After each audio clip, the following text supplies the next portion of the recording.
السلام عليكم ورحمة الله تعالى وبركاته. متتبعينا الكرام، مرحبا بكم في فيديو جديد اللي غادي نعطيكم فيه مقتطف يهم موعد الدخول المدرسي من المقرر الوزاري رقم 1624 في شأن تنظيم السنة الدراسية 2024-2025،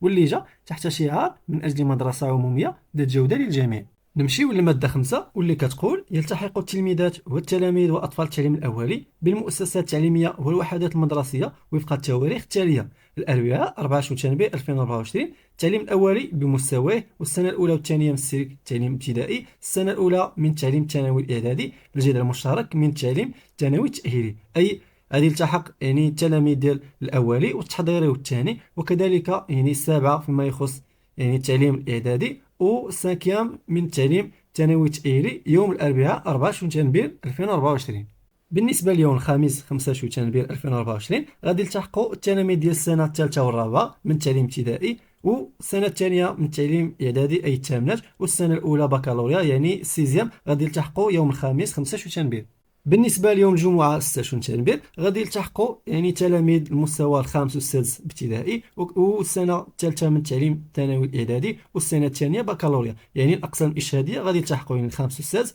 والتاسعة والثانية بكالوريا يوم الجمعة 6 شتنبر 2024. ومن خلال هذه الأيام هذه غادي يتم الإطلاع التلميذات والتلاميذ على النظام الداخلي للمؤسسات التعليمية والأقسام الداخلية، وكذلك غادي يتم وضع النظام الداخلي للقسم بشكل تشاركي مع التلميذات والتلاميذ والتعريف بغايته وأهدافه، وكذلك التعريف بمختلف الخدمات التي تقدمها المؤسسات التعليمية من أنشطة تربوية وتعليمية، وكذلك تقديم مختلف الأندية التربوية الموجودة بالمؤسسات والتركيز على أهمية الانخراط فيها والمشاركة الفعالة في أنشطتها، وكذلك التعريف بأدوار خلايا الإنصات والوساطة بالمؤسسات التعليمية. فيما يخص الانطلاق الفعلي والإلزامي للدراسة هو اللي جات به المادة 6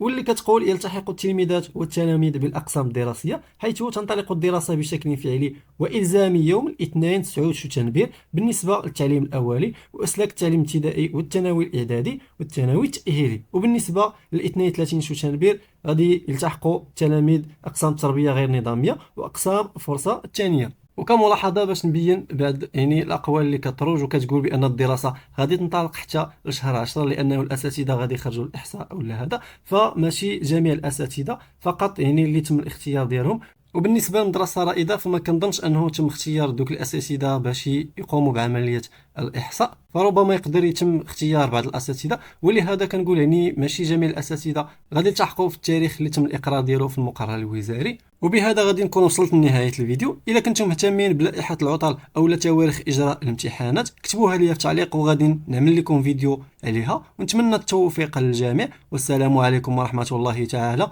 وبركاته.